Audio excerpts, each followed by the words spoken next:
Hello, everyone, and welcome. Welcome to yet another episode of Contact Lost, the best Polish English speaking podcast out there. With me today, I have Joker, Yeah, hello. I have Majson, Hello. and myself, Tweak, so the usual host. Welcome, everyone, to the next episode where we will be discussing competitive stuff as always. We are starting today with I guess a summary of last weekend or the last couple of days. I think I can safely say that every single member of Contact Lost has been to an event this past weekend, and some interesting stuff happened. So stories to tell. And if time allows, we will also have a look at the data slate. Joker, did I miss anything? No, you haven't. Well, maybe apart from a massive thank you to our patrons and sponsors, the Army Painter and Weyland-Yutani. Well done. All right. Okay. So this was a pretty eventful weekend. Let's start with Majson. Where have you been? What have you done? Okay, so just one thing to mention: Hmm. we were at different events, so everyone. That's If that so wasn't clear, now it is. yeah. So basically, I have been to Eurotrash Cup Open. For the listeners that don't know what's Eurotrash, it's a tournament held in Amersfoort in Netherlands, and is hosted by Root. Kudos to him for organizing this, and also one of my inspirations for organizing Pyra Cups at some point. So that's a history, I would say. And that place actually feels like a second home of 40k for me, because I've been this was my fourth time at in some kind of ETC. This Hmm. ETC was kind of special because it wasn't a national tournament. It was ETC Open, and so a tournament that were mainly targeted for clubs, and of course all teams were invited. But what happened is basically we had a couple of Warhammer 40k clubs attending with their teams at the event. We had a couple of teams. International teams us. So I came there with Ignite, Hmm. which I'm a happy member of. A team of that gathers. It's a UK. It's UK team, but gathers a couple of players from different nationalities. You may know some of them or heard some of them, like Liam or Brian. Some random names tossed around. Yeah, completely. Uh, yeah, Could be but anyone. could be anyone. Yeah. The second team that attended there was StatCheck. Uh, also, you shall know, should know it about them. So these two teams were like the from like first impression the strongest one, and then we had two very good German teams, the best of the German league teams. I don't know how in details how the league is organized, but the teams were Kings of the Hill and Zugzwang. So half of either former members of Team Germany or actual members of Team Germany. So two also big teams attending there, and there was Team Netherlands split into two teams of Dutch players there. So that was like top of the top at the event. As this was open tournament, so we had a bunch of other teams, so 10 teams in total. That was like the space allows for like 80 people playing there, and yep, so that's the lineup and setup. Hmm. It was actually the first time we assembled as Ignite in like full hour roster, not including like TTS screams and so on and so on and so on, but as a team. Before we played on like 5v5 tournaments, so it wasn't possible to get the entire team on board. So this was a great opportunity to basically cooperate as a team, as a whole team Hmm. over there. And it was also the first, I would say, a kickoff of the season after like 1 month of WTC of break after WTC. Mm-hmm. So yep, that's the background of the tournament itself. Yep. You may guess which army I have played, but it's there in my background. There's a hint. There's a hint about that. But if someone is not watching but listening on Spotify or something like that, there is a lot of robots, a lot of beams, a lot of rad energy, and so on. If that doesn't help you, no one can. So basically, as I usually do, I stole a list from one of my our Team Poland members and teammates. Kudos to Golonka if he's listening, and just brought his admech list from WTC for this tournament. Mostly because majority of my armies were already taken, so Mhm. elves were taken by Vic, and I just wanted to play something that I'm familiar with enough. I also have like tradition of playing Admech with Ignite team, so why not? And I had a bunch of models already painted, and I hate my life transporting Teraxi models. So well, but going to the lineup we brought, maybe results. We After 5 rounds, we basically played most of like all of the good like content good teams. All of the teams were good, but the best teams, the teams that were like favored for playing in top spots, we played all of them. So we had a match against Starcheck, against Zuxwang, against Kings of the Hill, and against Team Netherlands. So it was actually kind of exhausting and challenging tournament to win. Mhm. We managed to go with 4 wins and 1 draw against Starcheck.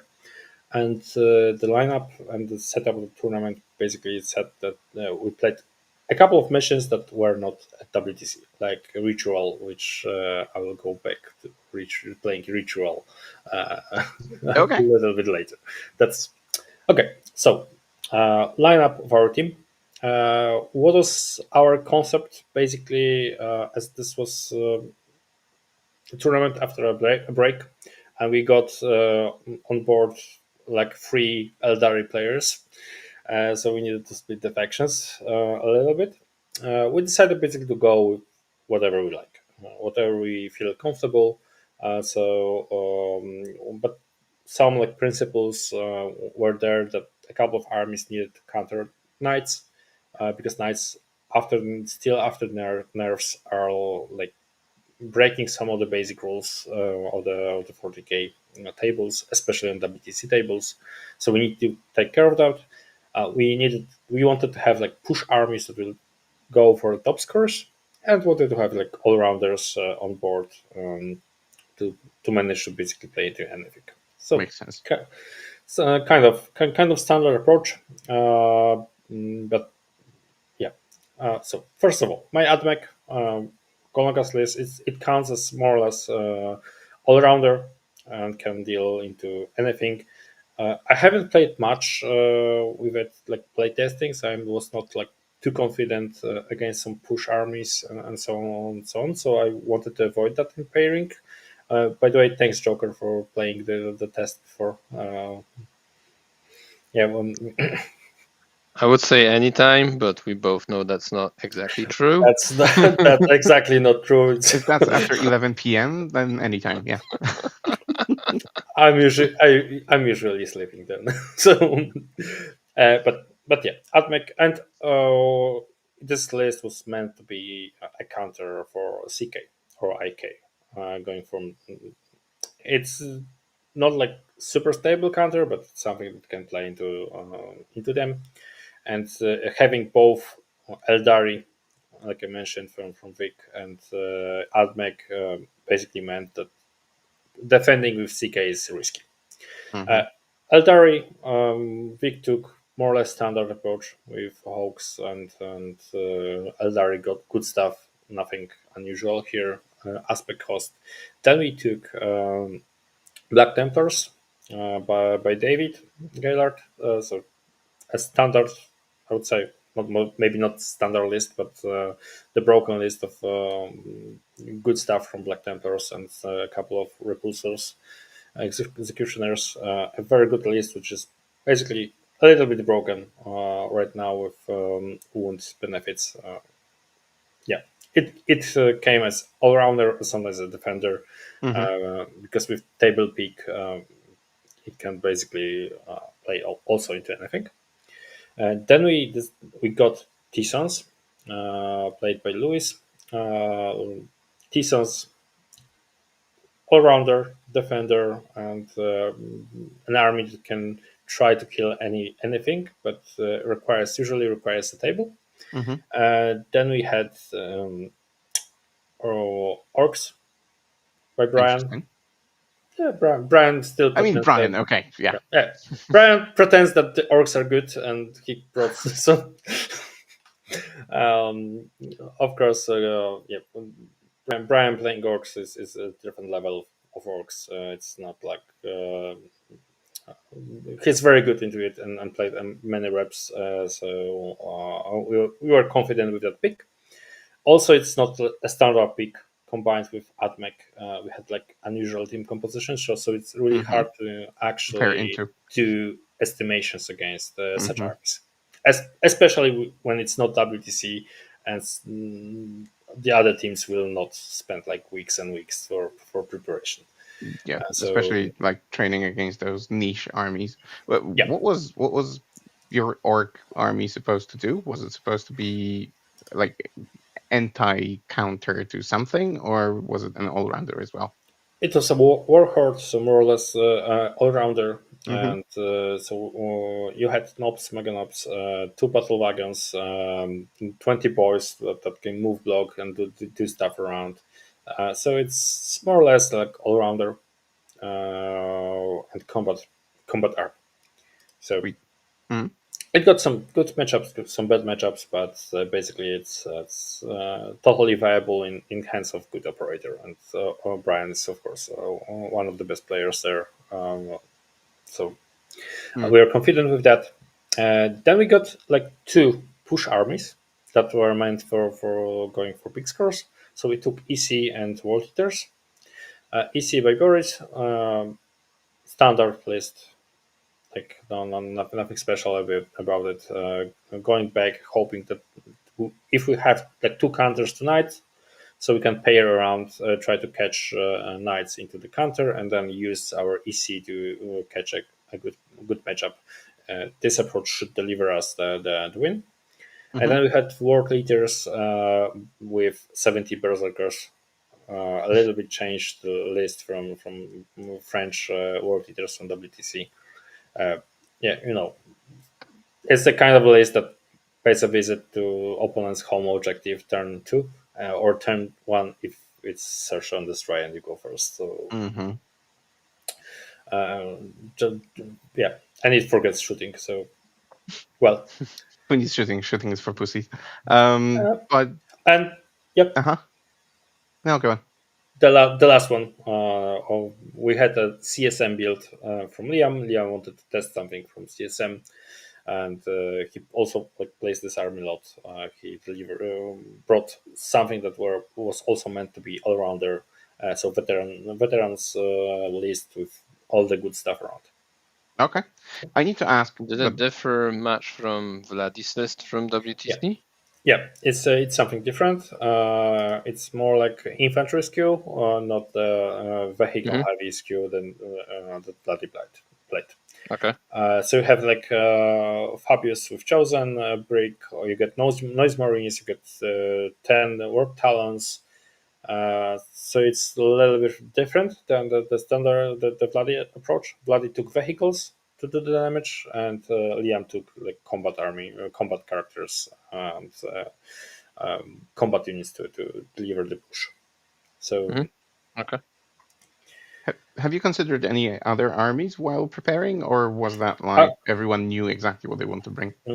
Mostly, all of the guys decided to go about their armies really soon. I was kind of firing from because my armies like I played T-Sons, I played Marines, I played sometimes I played War Leaders, and of course Eldari all were more or less taken.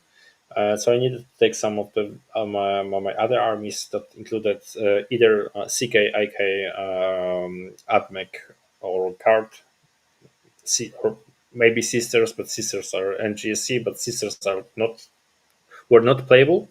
Mhm. One point to note: we are playing before the last data slate, so. Yeah.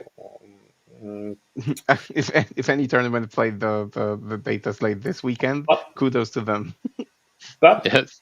but we actually decided to not play with challenger cards. So that was the captain's vote to get rid of challengers as soon as we saw that what's coming.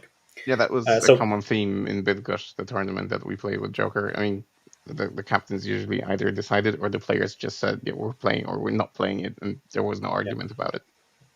a good change for the game, by the way. Yeah. Yep. So I had prepared a guard list, either like also stealing from from someone with bullgrins and combined arms. Hmm. I have been playing with Hammer, Emperor's Hammer, tanks queue list, which also could work. It's fun to play, but in the end, I just decided to go with Admec as this was. I guess I had maybe not many reps with it, but many reps against it, and knew how to play it, and also kind of like the play style. So yeah, I was for a second I was considering GSC, but taking into consideration that there's like only 3.5 hours per round, it would be outmanaged. But it's a chill out tournament, not something I want to play with hundreds of models on board. Yeah. Out of respect for your own back, that was probably a good decision. Yeah, exactly. So yeah, Admec. I'm happy with it. I took it. It was fun. I played 3 times into CK, so easy, quick games. Which is funny because 2 times I won and 1 time I scored only 1 point, which was probably one of the worst like dice queue game I have ever encountered. When the entire army, Admec army, tries to shoot the knight, and knight survives, and then you basically get the snowball effect that wrecks your army, your game plan, and everything I've falls been there apart. too many times. Uh, I get it. yeah. There was actually one funny moment because as expect after I committed it was okay, not that bad. I will just get shot by 2 knights. I'll survive and I can get over it. And then he started shooting first knight into breachers as expected. 1.5 breacher down. There's one breacher left on 1 wound. So exactly, yeah. There was 5 breachers, 1 left on 1 wound. So my opponent decides to shoot with indirect from one of the stalkers. So just Havoc Launcher, Strength 5, IP dash, and guess what happened? You roll a 1. No. 6 It's wounds? very No, wait, the blast. no. So 7 wounds go No, through. he actually did like 5 shots, 4 hits, 4 wounds, and I failed all the saves. So so actually he killed 1.5, so the same as double Gatling Knight. So with just a half Very of launcher. efficient. Well So done, yeah, well done to him. 4 ups, 5 ups, and then a 3 up save. Easy, What could go once. wrong? And for those of you that do not what breachers do, they basically annihilate anything on board. And this is like centerpiece of the army. The next game, when I basically rushed breachers into the center of the table, I split fire with 6 of them, two breachers into like carnivore, 2 other breachers in another carnivore, 2 other breachers into the third carnivore. I just killed all of them with just the breachers. So that's Holy crap. and set up the Overwatch so they couldn't get a response because Knight would need to basically move for the Overwatch and die, or maybe be already badly damaged. So yeah, Hyper the efficiency. breachers. So if you lose the breachers like in a silly way, like this, then you basically, there's no reason to play. And my other Cataphrone squad got also like 2 really good rounds of shooting, as expected. From expected 18 hits, they hit 6 times, and then the next turn was 5 times. So fun and interactive gameplay against CK. But yeah, that was kind of fun, to be honest. Like trying to recover from a shitty situation, but team delivered the win. So for once, I was happy. I was carried by the others. So All right. Good for you. Were there any interesting army lists or army compositions that you maybe didn't expect? Something new after the WTC? to be honest, I saw majority of the list somewhere, but it was like a mix of different takes, and so everyone from also from StatCheck took their own armies and what they wanted to play.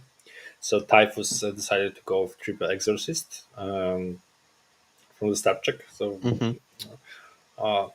long time no see, but those exorcists do not work right now, to be honest, and they're like, to you can you can deliver some wins, but you get so a couple of bad matchups that you can't recover.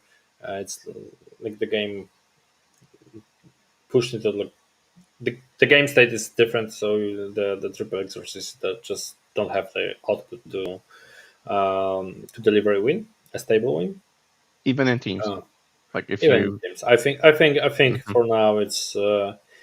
We were actually considering triple exorcist every time because it's at least that in the right metagame can just queue and you break the shooting restrictions and you break the Mhm. rules of the game and try to game with such a list, which should also always be like considered, but in this case it's not. I think it's not there basically. Mhm. Um, yeah, Ghetto actually invented something new. So he came with Star Shatter Necrons, and but instead of raids, like a brick of raids, he took 20 warrior squad, which made some of the pairings really good, and some of the pairings were like worse. Near But me. for this tournament, it was like a great pick and great great take because nearly no one was prepared for 20 warriors. Mhm. And if you can't kill 20 warriors, you will basically win the game. So yeah, from interesting takes on something different that happens. Malte, also from StatCheck, playing as StatCheck, took 30 Terminators list from Thousand Suns. Mhm. So it's on rubrics of Phalanx. It's a fun list to play. I think like after the recent nerfs to T-Suns, it's one of the ways that this army could be played. Because like T-Suns were basically got shot in the back, not once, not twice, but yeah, Joker, I can see your face. Yeah, yeah, Do yeah, you yeah. want to? We will Do get you to want to? that. Do you want to cry? Do you want to? We can. Yeah, sharing is caring. Go on. No, not now. We will get to it. Yeah, we'll get to it. Don't worry. Don't worry. I will cry at one point this evening. Mhm. Come on. All right. We are here to support you. You are not alone. Yeah, we are the shoulders to cry on. Yeah. All right. Um, Go on.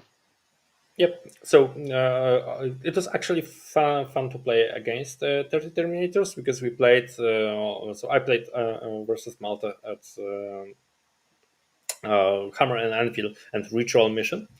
So in case you didn't play the Ritual right now, the change from the last year and the last rules pack is that you don't remove the side objectives, expansion objectives on the before the game.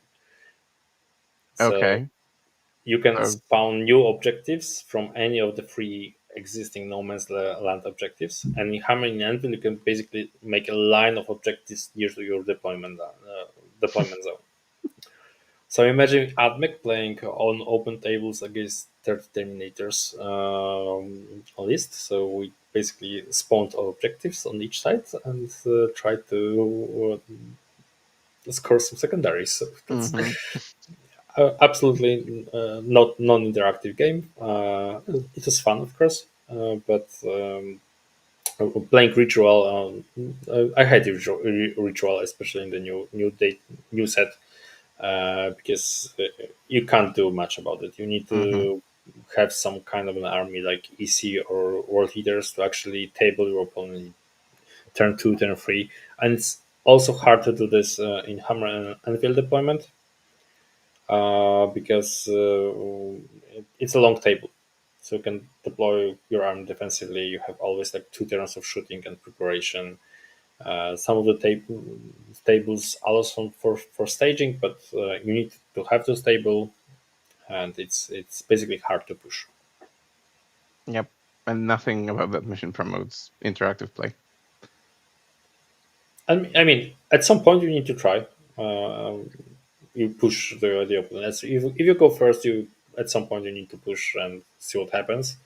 But after you push and do all the maths, all the calculations, micromanagement of your army, you will score maybe 5 points primary more, and that's it. Yeah, so is it worth it? Not sure if it is. Is it worth trying to interact in that scenario? I feel like not necessarily. I mean, you always try. Sometimes you have to. If there's at some point you need to try because there's nothing to lose. Worst case, you have your, for example, sticky objectives and so on and so on. You deploy the move block so your opponent cannot like pass through it, and then you try to push, and maybe something will happen, or you will block some secondaries. You know, fun fact: tempting target is the dead card in that mission. I can imagine. I don't remember if it was 4th or 5th turn. I drew tempting target. It was well, and you have like you have 13 objectives on board. Yeah, in No Man's Land. That's insane. You can switch the clock to your opponent and now pick. But on the other hand, it gets interesting when you get the display of might one, where you have to have more units in No Man's Land than your opponent. I imagine everything is in No Man's Land one way or another. So there's also like playing Tison's Coven with Rubik's Cube. You're just deploying the objectives to cover the entire board, so you have all full wound rolls from your army. You don't care about you deploy objectives offensively near the opponent to get the additional damage output. Yeah, look don't care about the scoring. Just here you go, have this. And then infinite damage comes after that. That would have been fun. Those are some fun interactions in such missions, but yeah, please no, I don't want to play it anymore. So what was like the final standing, because I haven't seen like the podium and so on. What was the top 3? We are first, then there was a stab check, and third was Zugzwang. One of the German teams, yeah. Yep, Zugzwang. Then we had the Netherlands team and Kings of the Hill. So on the 5th place. So just one question about that stat check game. So what happened there? Did you expect a draw coming out of pairings? Did something interesting happen on one of the tables that maybe made that result happen, or anything? We were playing this ritual, so and we had a little advantage from the pairings because we managed to get a like easy win on sisters, Epic Queen and sisters. One of the pairings, I don't remember which, swinged on towards the stat check, but in the end, majority of games were like a small advantage on our side. I managed actually to get like 10, for example, 10 points on primary advantage going second. So 5 points for going second, and 5 points I managed to score one to actually deny the opponent for one turn by blocking the possibility to place the objective. But on the other hand, I drew this. I got like dead draw on secondaries one turn, and then tempting target happens, and then it was reduced just to a draw, and we missed 1 point for winning this entire round. So I think like pairings went good according to our estimations. Yeah, I remember the Orcs versus GK game was cute into for GK because both sides estimated a win there, and then Ines managed to win against Brian. So yeah, with other missions, I would say that should get better differential. As we are like on this advantage side of the job, but you play the games totally in a different way. So it's not easy to like transpose the results to the other mission like easily. You also do the pairings differently, and so on and so on. Okay. And what do you think about playing the different set of missions? Because obviously the last couple of months, or whenever the final mission pack was released, we'd play the same missions over and over at events, scrims, what have you. And even before that, we'd just use the event pack from the previous year's event. So yeah, do you think that is it kind of a nuisance that you need to consider new things when estimating the matrix, or is it actually a breath of fresh air to play something different? Do the pros welcome it? Yeah, we actually like didn't like spend a lot of time to prepare the pairings. We did it on the go, like looking on the table, because it's not.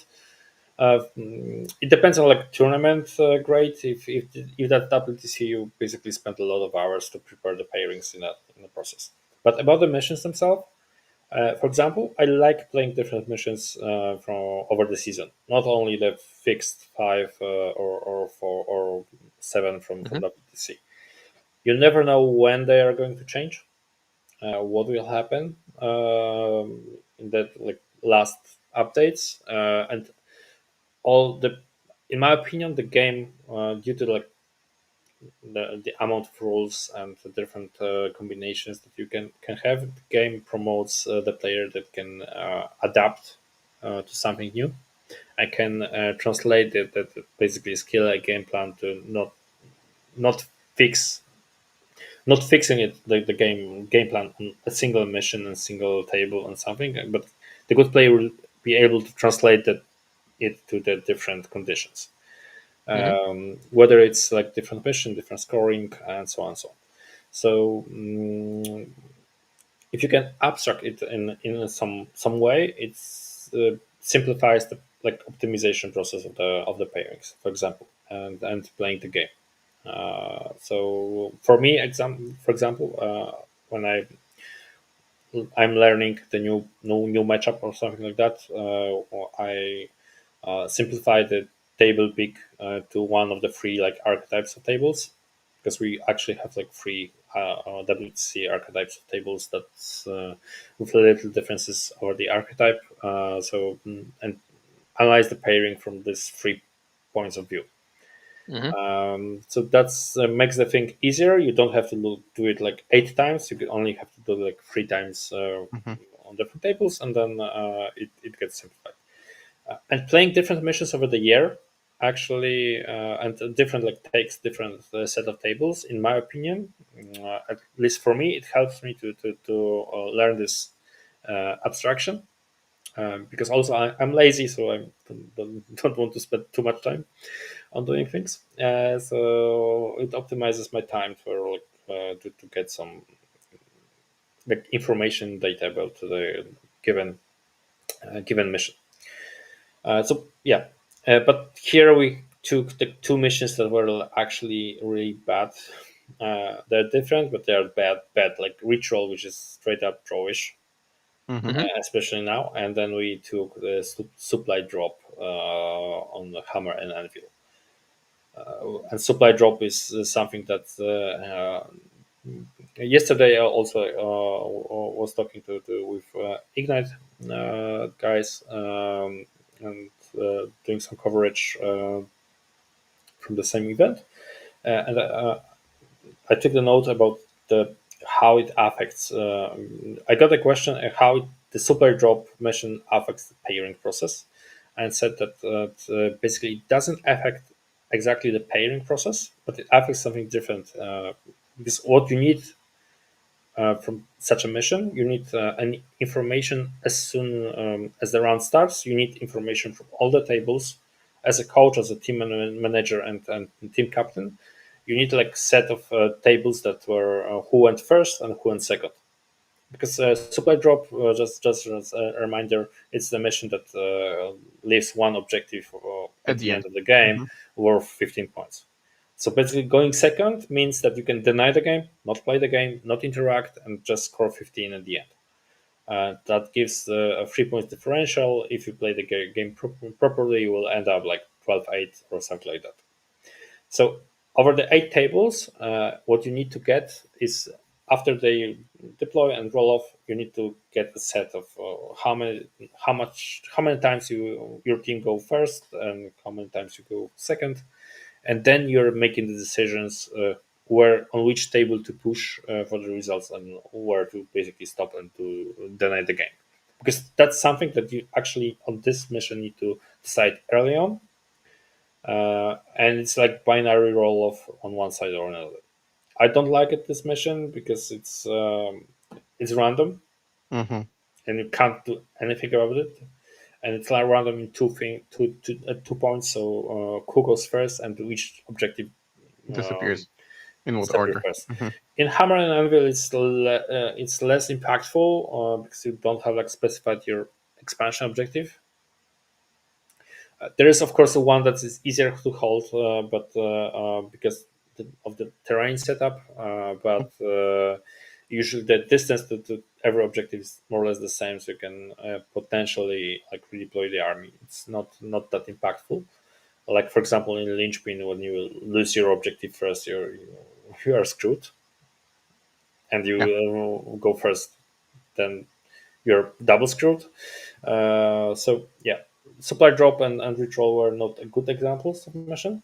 But for example, the mission I like to play is Burden of Trust or something like just it's the one that you guard the objectives.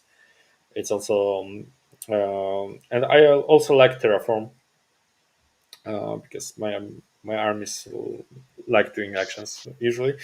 And Terraform is actually a skillful game because you need to predict what's the scoring. And for example, if you have an action card like plans on the objective and Terraform, you need to calculate what's worth more points. If you Terraform now or later, you will have the resources to out Terraform the opponent. So in the current Terraform, you can basically bounce the Terraform out your opponent. The Terraform is actually fun mission to play, and it got, in my opinion, it got like a huge skill expression in what you're doing. But yeah, we have Terraform on WTC like rules pack, so it's nothing different we played. Okay, great, cool stuff. Shall we move on to the data slate for a little bit? Don't you want to mention your last dance with the Thousand Suns? My last dance with the Thousand Suns. Well, yes, it was. It was the last dance. I mean, I haven't tried building new lists. But I might have a look at Maltese 30 Terminators, although the Rubrique Phalanx is the one detachment I couldn't really cook something I liked. So maybe now with the couple of points reductions on the Terminator bricks, maybe it'll make sense. Maybe it'll offset the points increases in other places. We'll see. In terms of the Last Dance, I don't know. What do you want me to say about it? How did you I perform played in some the teams games. event? So I got an 8, a 9, an 18, a 13, and a 10. So I'm a bit annoyed about that 8 because I really whiffed in my 2 go turns. If you're taking dev wounds and then your souped up demon prince with some bow guys support kills 2 marines out of a unit, well then something's like not going right. So that's that. And yeah, but otherwise I really enjoyed. I played the Danish WTC list, so it was a Grand Coven list with a Terminator brick, with which Alexander from Team Denmark scored the most points individually. I was nowhere near being most points individually in Bidgosh, but yeah, there's the breaks. It wasn't a list I would have ever considered on my own. Like get to it from list building, because that Terminator brick didn't seem worth its points in Grand Coven, but it was actually quite fun to play, and yeah, I don't think they ever died. Yeah, I remember Like our test games. They were across like, a couple of games I've played, well, they did get reduced in the last game to just the character and the Terminator Sorcerer. That's part of the squad. but that was the versus Black Templars, right? Yes, that was versus Black Templars, and they took 2 units of Zord Brethren to the face and some Repex shooting before that actually happened. And still So we're not wiped out. So I mean, they did well. They did well. speaks volumes. And just imagine that in Rubric Phalanx you get they're even more durable. Yeah, they are, especially Yeah, into like them, some like Corn chain swords. Berserkers, Yeah, for example. stuff like that. Like 20 Corn Berserkers into your Terminators, and you're saving on 2 ups. Yeah, that sounds nice. Oh no, now I have to go into list building with Thousand Suns again. Oh well. And also, the fun, I think the best thing about Terminators is that you get majority of damage output from 2 models, like from 4 models, like two sorcerers, and then you get the rockets with With the Gatling. the Gatling. So that's you need like 4 models, and 6 of the other stuff. Other guys are there for just being a damage sink. I was actually Ablative thinking, wounds. yeah, I was actually thinking of incorporating Magnus into this list, like Magnus and 2 bricks of the Terminators. Yeah, I mean Magnus is always pretty good, but I don't think that detachment offers much for him. No, but If you're the not getting full 2 rerolls, well, plus yeah, 2 the movement, +2 to cast, fair, and plus 2 to movement. move from the For the Terminators. Terminators. Mm. It's kind of big, and that brick Yeah, that okay, it is. without it you're moving 5 inches, and 17 inches threat range of charge is not enough, to be honest. Yeah, that's fair. Okay, that is fair. Yeah, well, I'll have to do some of this building now. Damn it. Oh well. Damn you, Majson. Yeah, what have you done, guys? Why did you ask me about this? Why did you mention those Terminators to me? I don't have 30 though. So you don't have to cry. Yeah, Exactly. maybe I don't have to cry. Yeah, so you did save me from crying in the end, or at least pushed it down the line. Thank you, guys. You're most welcome. All right. Okay, Do we I want to guess go that into the slate? covers Thousand Suns. Although, I was surprised. Okay, I'm gonna rant anyway. Fuck it. I was Go on. surprised by the amount of nerfs T-Sense received. Maybe not by that fact itself, but maybe that they got hit the hardest, at least in my opinion. As in by the amount of nerfs, stuff like that. Eldari got buffed. What the fuck? Why buffed? Well, okay, you got My points on my 30 swooping hawks. hogs. My Yeah, you're 30 hawks. 30 Come on. hogs. Yeah, but you still got like a shitload of things in that book that can play, right? You got and Asurman and Dire Avengers got reduced again. Why? Yeah. Why? Why you do this? Because you, Uh, you you will be missing one 10-man's call squad, so you need to have something in place. yeah, so we can just put in a guy that has anti 5-up everything, whatever rerolls dev wounds, and then just pops back into a car and he's cool. He's just chilling. Or whatever the fuck he does. Yeah. And It's then other things. yeah, just other things. And yeah, Death Guard and Knights were untouched, but I guess that was predictable. They were already nerfed. Yeah, in Already the because emergency patch. So kind of expected, but exactly, I don't think they were touched as much as Thousand Sons were. Whereas I don't know, maybe it's because I'm biased, but I don't think Thousand Sons were no, that it's oppressive to the other factions compared uh, to the other T- factions. Seasons required the table to work and so on, so on, and basically you not only get like increases on the basic squads of like rubric marines, but also on the characters.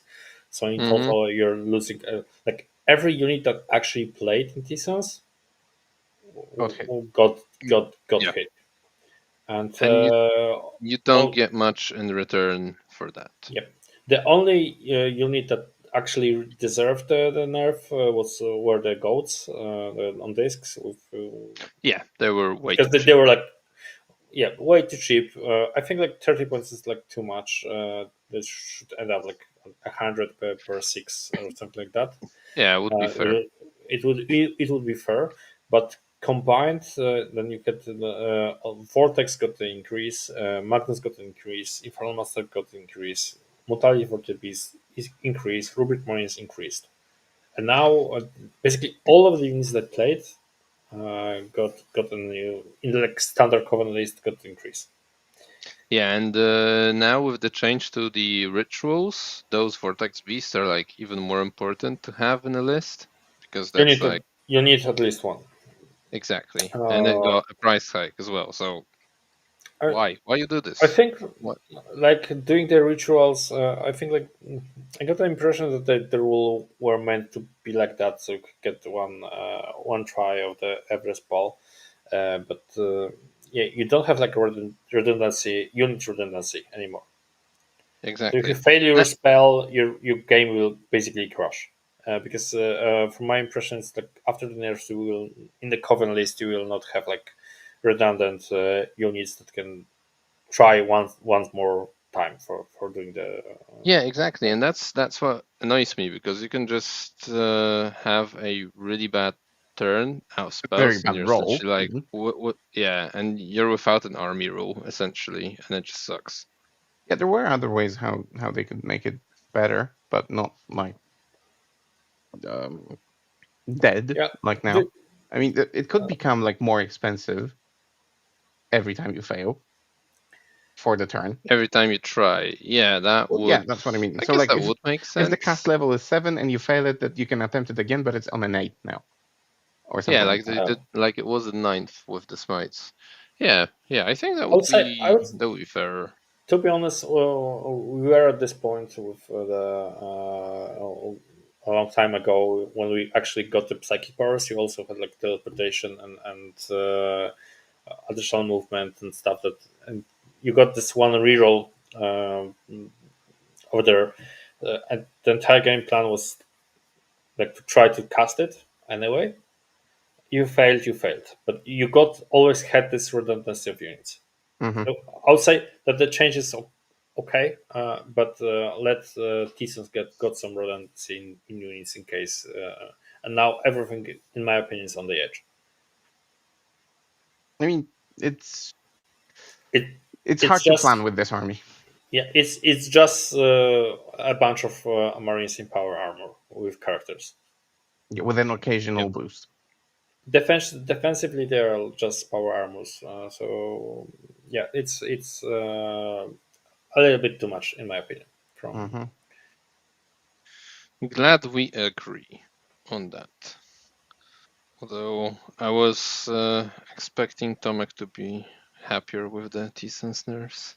Nah, I mean, I'm always of the opinion that if an army is hit too hard and it stops being fun to play or it becomes too random to play, um, you're just not going to see it. Or people are not going to take it that much. Only like the diehards or lore bunnies or whoever. But uh, I'm happy when all the armies can play competitively, and it seems like with this hit, eh, yeah, people are going to have second thoughts before picking them. So could have been done better. As I said, like doing like with the smites in previous edition, where they become more expensive but still castable, if that's a word. I think that would be a more welcome change. I hope they go back to something like that.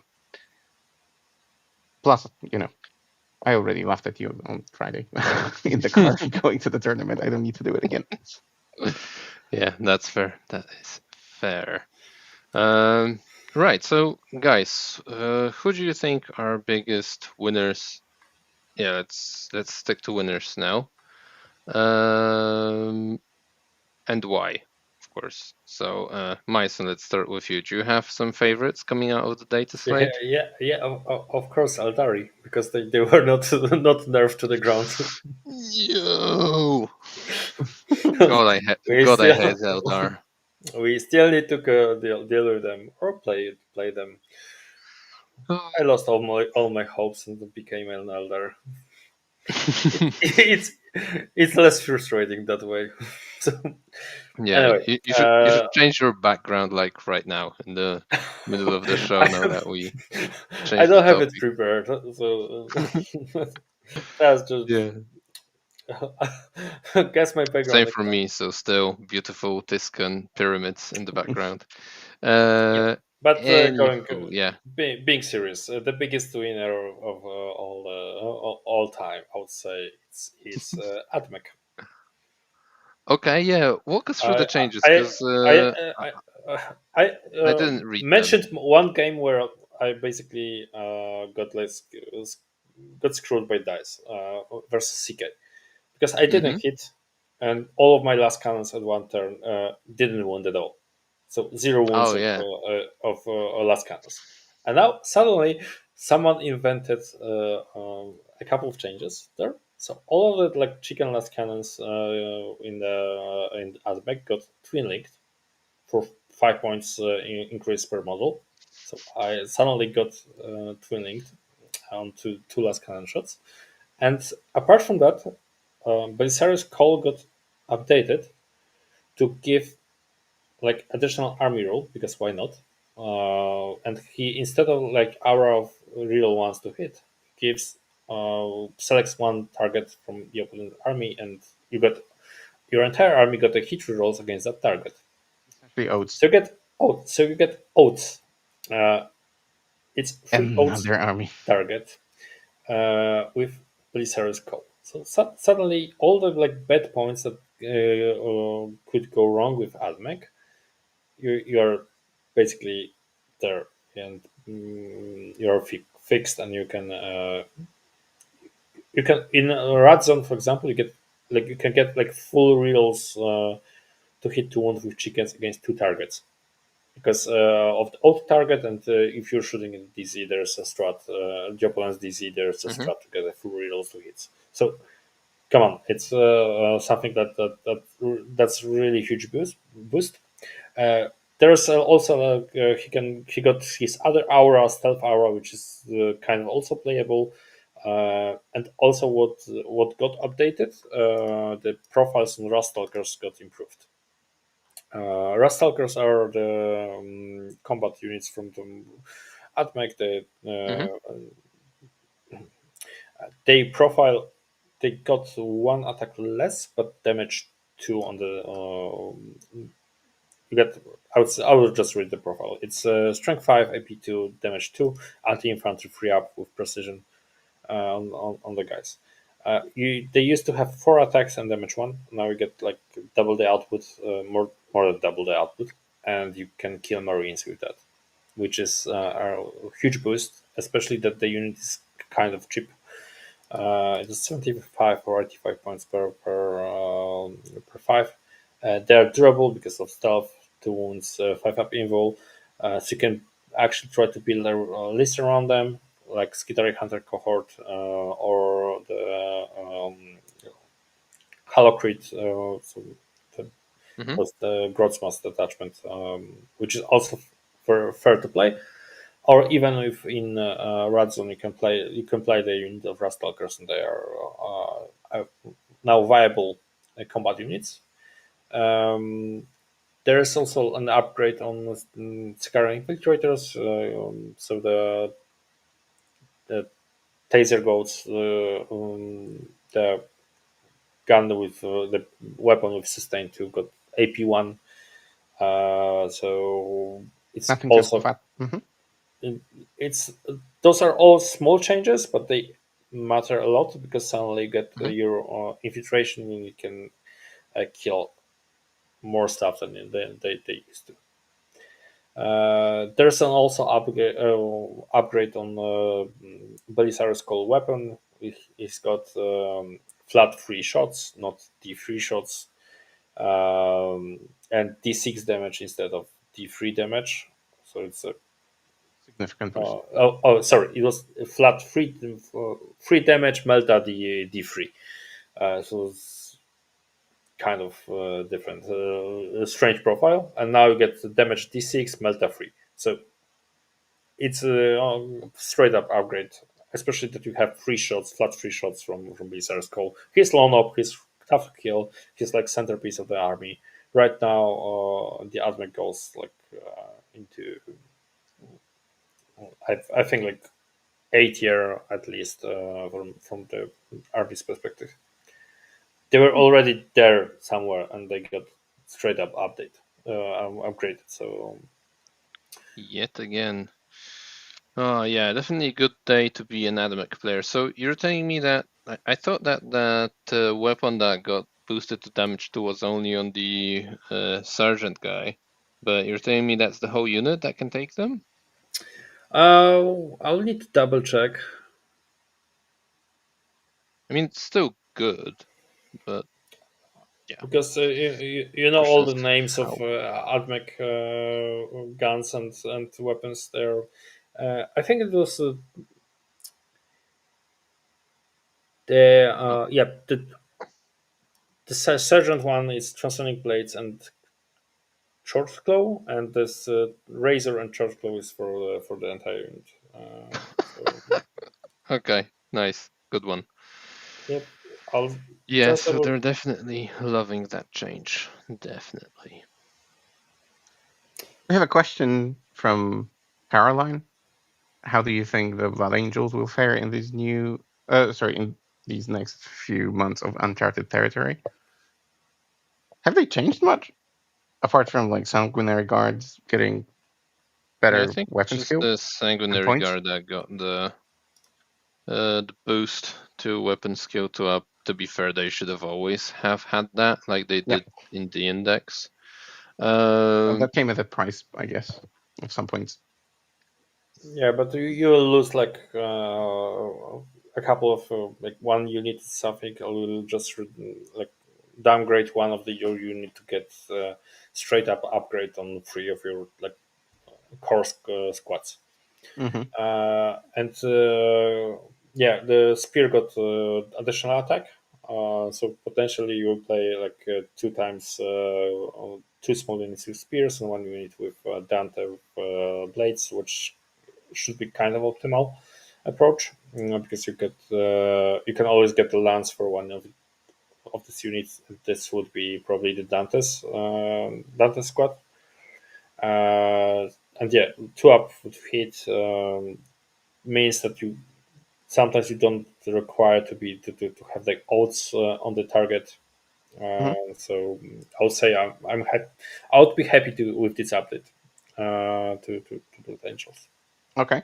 So Sure, definitely. But I think sorry to yeah, no worries. cut you in. I think the biggest problems the Blood Angels might have is Templars and Space Wolves being comparatively equally good, or maybe even better, and I would say taking up that Marine slot.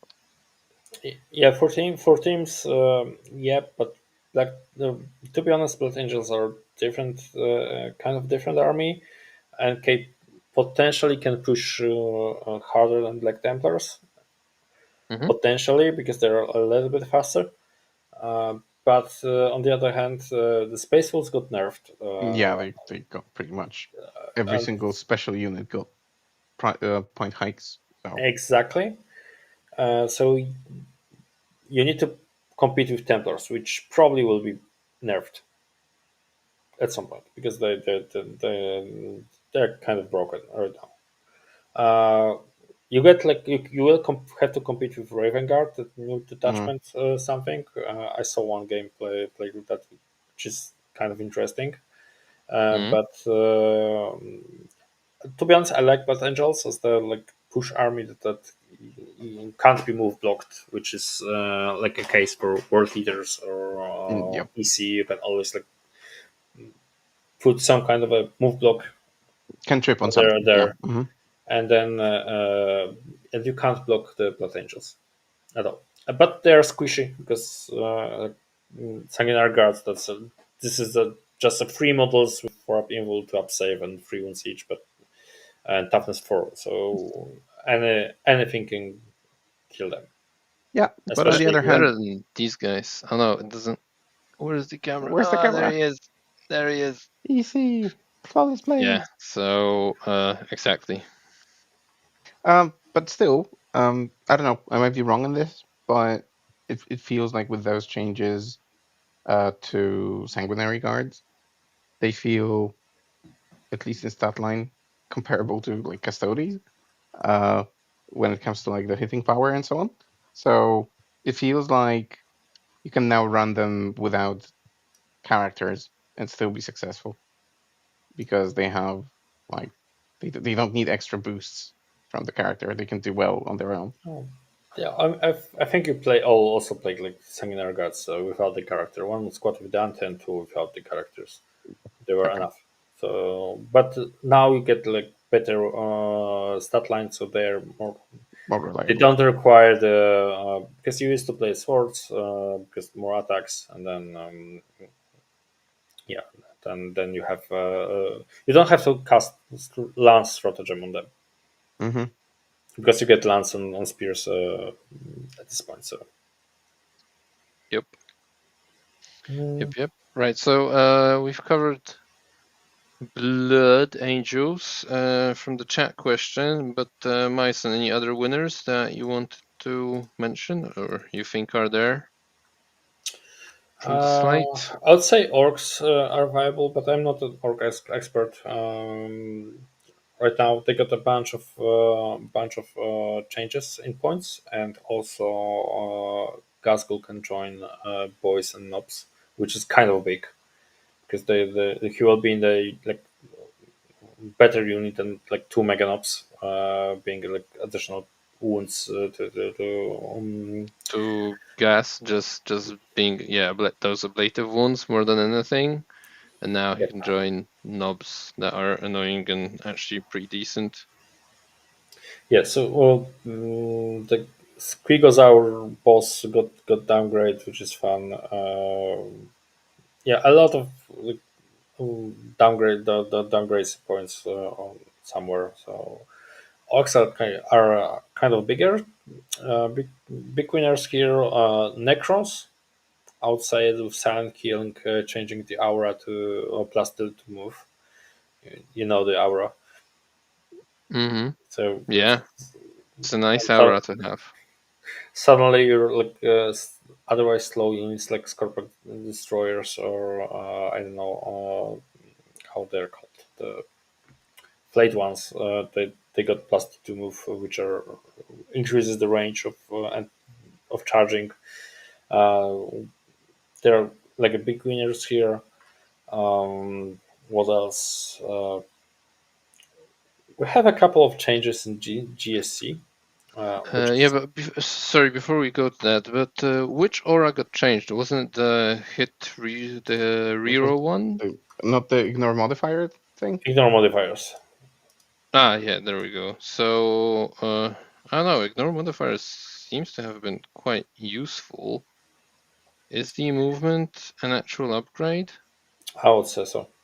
Definitely. Okay, The game is about the movement. and that cannot be denied. Yeah. True.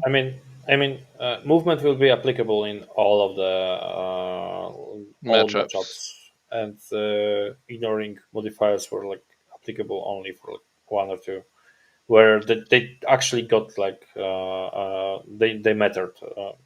What- Okay, fair enough. So you were saying about GSC? GSC got some interesting updates because at first you can see them as a straight up nerf to host. Host of Ascension. Yep. As we get Atlanta accounts, Achilles runners point increases, which is fair. Then you get the change to the strat that gives critical hits on 5-ups to 2 CP.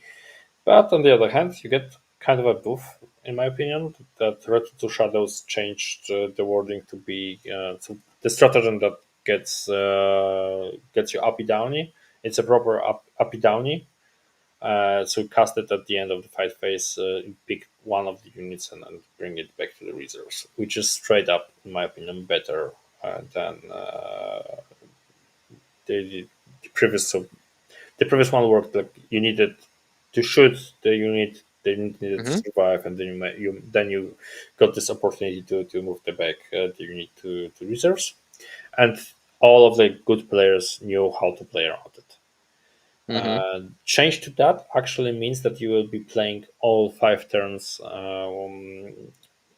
because if you don't go first, you can actually get one of the squads back to reserves and drop them first turn. So, in my opinion, it's interesting, and it might be even that cost of a session is even better with that update.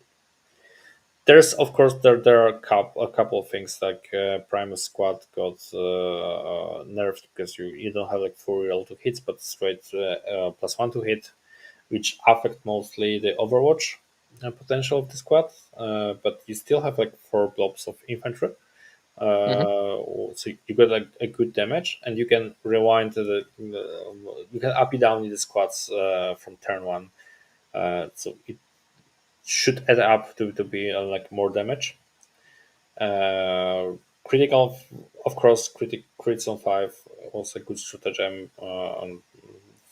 For TCPs, you will add a Nexus on here and there. You get a decrease on like 10 man Gene Stealer's unit, but you don't use it. And the like conclusion, outside the cost of a session is all still interesting.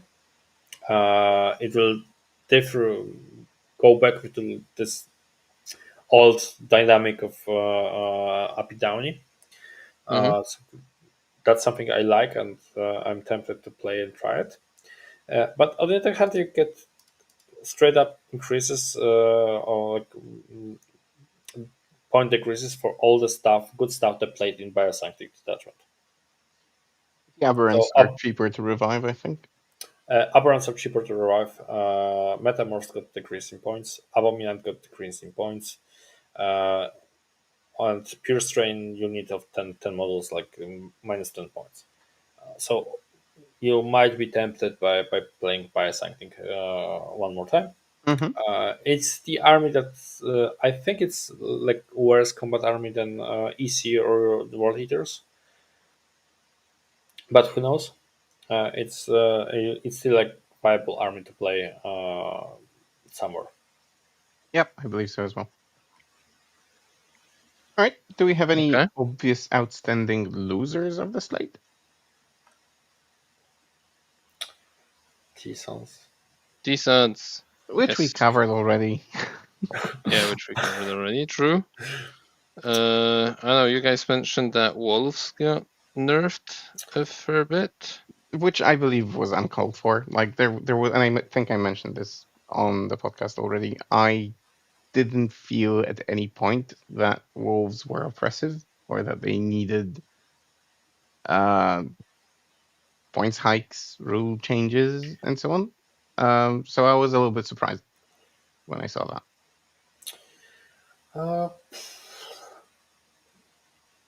Yep. Yep. To be honest, increase on black clothes is fair for 20 Okay, men. because you could spam. It's okay. Thunderwolf Cavalry, it's not the thing that it used to be. So I think that's it's a big nerf. I would say plus 15 points per 3 models. It's not great. Ragnar got it's okay update because for 90 points it was like too cheap compared to other characters of his grade. But otherwise, the Thunderwolf Cavalry is this is the problem. I would say Thunderwolf Cavalry nerf combined with the change to the rapid fire stuff that's in place for some time right now. But I would say that it's still like an army viable to play. You'll exchange Thunderbolt Cavalry for head takers, more head Mhm. takers, and play different units. Uh, Maybe one unit of cavalry still, but it's not a big nerf, I would say. And in teams, if it needs to compete with other Space Marine armies now, I think it's going to lose that Yeah, competition. that's. I would say that they both. I would prefer Blood Angels or Black Templars. Yeah. In that spot, even a Raven Guard, but I'm not sure yet about it. Depends basically on the meta game and how it shits. Because Wolves got like a role, a niche role, to be a counter to Knights. Hmm. And right now, if you have in a team composition different, like you don't have a team that got answers to Knights, you can still build like Space Wolves as a counter to Knights. In a specific SKU, yeah, probably. Yeah, and that's a niche that you might still fill with Space Wolves. Hmm. All right, Joker. Okay. How do you feel about Uh, your another army that you play, which is Chaos Knights? Chaos Knights. I think they're still playable. Yeah, the nerfs weren't that hard on them, I think. Yep. Agreed. I mean, yeah, they have received something, not just the points changes that were seen in the emergency patch, but I don't think that rules them out as an army in the meta, which I guess is how armies should be nerfed, right? Although maybe they could use a little bit more on the points side, maybe like 5-10 more points on the big guys. I still think it's a pretty good army. Should manage just fine. I agree. You just don't spam the 6 big Knights, like just 3 Yeah, despoilers. they don't fit anymore, and I mean, I And guess that's fair. yep, but the list with like triple despoiler and 6 carnivore stalkers is there, and it's like a very good list. I'm not convinced with the Rotigus, to be honest, because every time I played against Rotigus, it's too slow to actually matter. Hmm. And like the dynamic of this matchup is like that you will always be able to at least once like cancel his objective with something like Hmm. then Hmm. and then he dies to some like random shots at some point. Which is funny, but true Stray at the last same Yeah, time. gasp. it's a dynamic is like if he's on the objective, then he got like on the edge of the line of sight, there are a couple of last cannons that will be shot at him because they got no different target and zero threat from the other things, or you don't want to actually commit the knight to like 2 last cannons, and suddenly these 2 last cannons over 2 turns will score like half the wounds of the Rotigus, and then Rotigus just dies. Mm-hmm. If you know how to play against it, like move block him and or deny points, then I'm totally not convinced because he needs like then suddenly you get the Nurglings, and then if you want to have a beast, not Nurgle, then second unit of Nurglings, and suddenly the list is got some. You lose some like potential skills in the in War Dogs. My favorite list from the tournament was the triple the spoiler and 3 carnivores and 3 stalkers.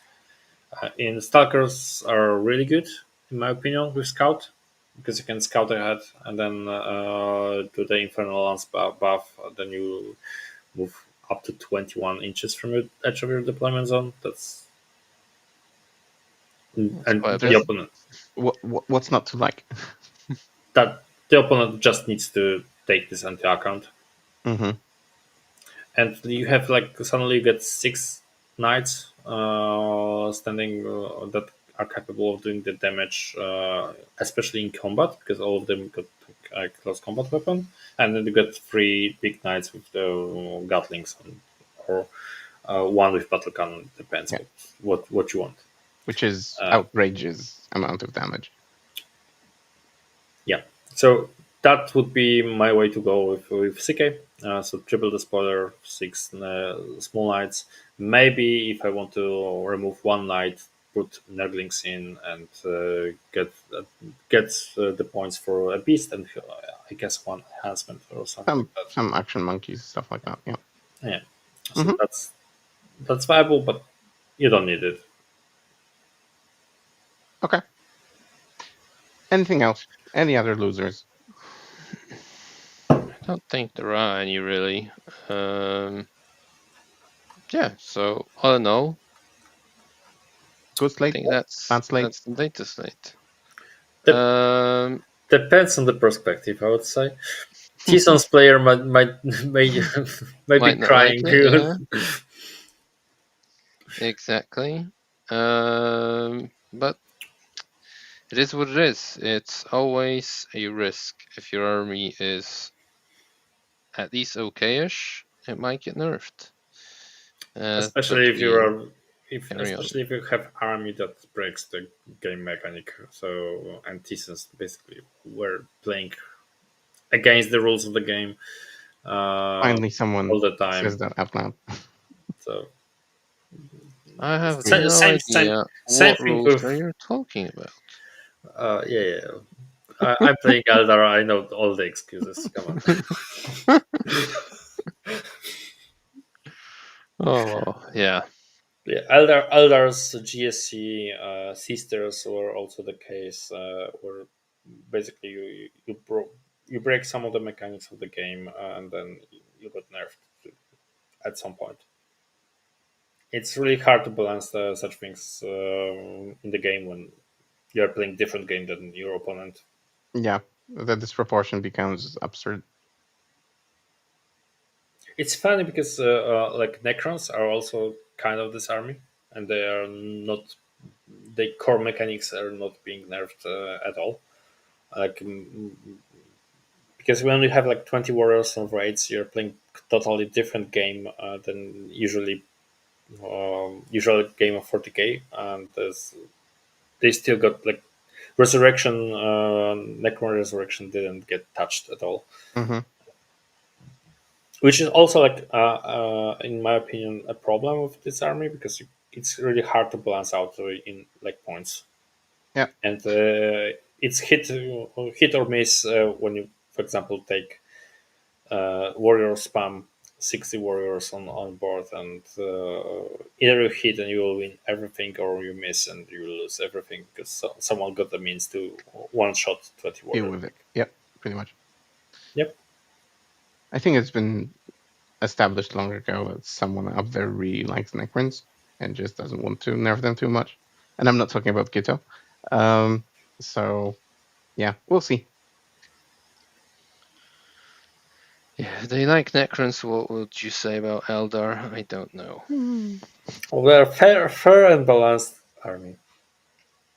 When Providing playing a on fun and interactive gameplay to your opponent. yeah, when playing mirror matchups. Yeah. All right. Tweak, what about you? Have you got any favorites from the data slate? Are you happy with it? I'm happy that this guard is where it is, and I want to see how the meta shapes around it and whether they need further nerfs or not. But I think um, I still struggle to put together a list that I like. But I've been saying that for a while now, even before the point increases. Um, but I'm dissatisfied by what people call a buff to custodes, where I think like those were just what do you call them? Cosmetic changes. Um, there were some like when the let's call it the mock balance data slate dropped, I think on Friday, and then got reverted.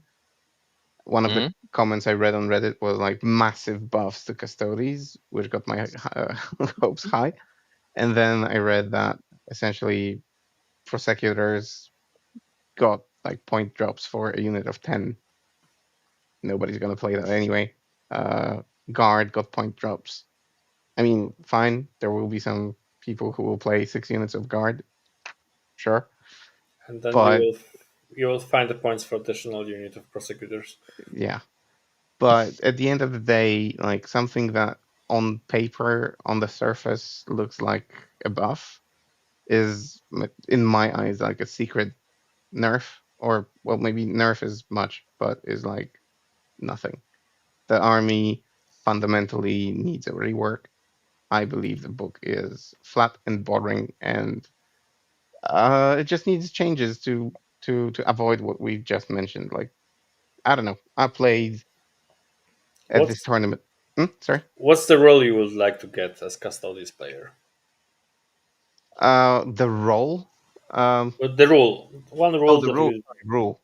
Um, I don't know. I would just get their shooting to like strength 5 or something like that, or I don't know, something basic. I'm not looking for anything extraordinary. Um, or maybe just add more units to add variety. But I played against Votan this last weekend against the new whatever you call them, the robot Terminator bodies, both kinds. Deojax, Sure. I think. So Sure, whatever. the Whatever you say. shooty ones, the the fighty ones, and they just turned Custodes too much. It was like no contest. The I don't know, the shooting Thunderkin, I think. Um, when you allow them to like go into their doctrine, whatever it's called, and they suddenly get like lethal hits on fours with double sustain. What the fuck is that? Like, why does this exist even? So I had one it's unit for. not even the most broken rule in I the know, but Broad come on, detachment. like a unit. So I had in my list a unit of 5 Terminators, like Alaris Terminators with a captain, which is like 450 points with like an enhancement, 455, I think. And this 160 point unit of Thunder can just erase 450 points in one shooting. That's yeah, okay. My rolls were shit, but that's a given. But still, come on, it felt like there was a huge disproportion between the armies. So I don't know what rule needs to change. Hard to tell. But I would just like to see more variety in custodies. Like change something about the wardens and the guards so that they are not almost identical. And then we can start talking. But that's me. Or make the bikes more viable, or I don't know. It feels like I'm alone with this. Yes. Okay, fine. I mean, sure. I was just going to say that I expected Joker to cry before the end of the podcast, but it's Now's a your plot moment. twist, right? Right now, it's Um, a plot twist. I didn't foresee that. I'm taking it like a man. Yeah. No, but I agree. Yeah, custodies are not necessarily in a good spot. They didn't get any rules updates, and the points are like okay. and they only work It's if they work. They only work because of the Christmas detachments or whatever you call those, like Grotmas detachments, or the additional detachments that are not actually in the book. The ones in the book are half of them is the like they don't the see play. index one that got like it's also kind of viable. Shield host, yeah, like Yeah, the basic one. the basic one is like probably the best in my opinion because otherwise you will get smashed by mortal wounds. Either that, or there are so many armies right now with, first of all, with rerolls. So like you just got another army that has oats. So the defensive profile doesn't really mean that much. And then there are so many armies that have AOC or some form of AOC, where outside of shield host, your whole army is AP2, To which be on, hurts. to be honest, I don't see like an issue with the damage output of Custodes. That's not the case. I would say the problem is that a lot of armies got the easy access to damage-free weapons. Mm, And right now, the entire army got reduced to roll one 4-up on 4-up model leaves, and then if you don't pass your save, your model dies. yeah, pretty much. And defensively, you get like they're the same as one wound 4-up invul infantry. Yeah, I'm maybe I don't know. I'm That reading or listening out, to. yeah, Uh, because Go on. outside that if you touch something with Custodes, you will kill it. Yeah, pretty much. So there's Unless it's not Steeljacks with AOC, then you won't. you must have rolled really poorly, but I probably have. Yes. Again, that's a but given. nevertheless, you have the damage output. Defensively, the army is basically not existing because you don't have like damage free is like common everywhere. If not, damage two is more than enough to like kill wardens Hmm. with a huge volume. They just die and are move blocked. If they don't die, they're move blocked and they get shot. Yep. They take out of the move block and get shot again and then die. Yeah, that's the other That, thing. that There are so many armies that have the Appy Downy, like remove 3 and let's bring them back, blah blah blah. They just dance Yep, around you. and exactly, and you have like from you want to play around this, then you got struck into your DC with something, and there is a problem. So outside, this is the problem because it's not the offensive potential. Yeah, agreed. So it will be interesting to see what happens in the future. Uh, but yeah, considering the changes in the current data slate, I don't think it's going to improve their performance that much. So I don't really consider it a buff, just a side grade. And that's it. That is it, and that will be it from us as well. My son's already falling asleep, or that was a freeze of the connection on my end. I don't know. No one will ever be able to tell. I already mentioned that I'm usually going to sleep Yes, you did. You did exactly. on It's 11. So just when you're able to play and you're available for playing the games.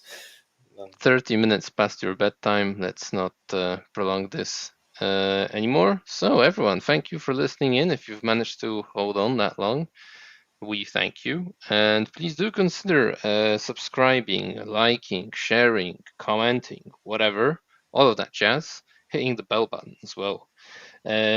Maybe becoming a YouTube member or patron. That would be absolutely wonderful. And last but not least, I must thank you to our sponsors, Weyland-Yutani and the Army Painter. With all that, we bid you a goodbye. Nighty Good night. night, everyone.